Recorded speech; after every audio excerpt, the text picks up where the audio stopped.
দেশনেত্রী বেগম খালেদা জিয়া ছিলেন স্বাধীনতার সার্বভৌমত্বের অতন্ত্র প্রহরী।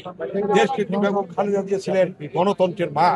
দেশনেত্রী বেগম খালেদা জিয়াকে বিনা চিকিৎসায় হত্যা করা হয়েছে। কারণ বিনা চিকিৎসায় হত্যা করেছে এই জন্যই তাকে স্লো পয়জনের মধ্য দিয়ে।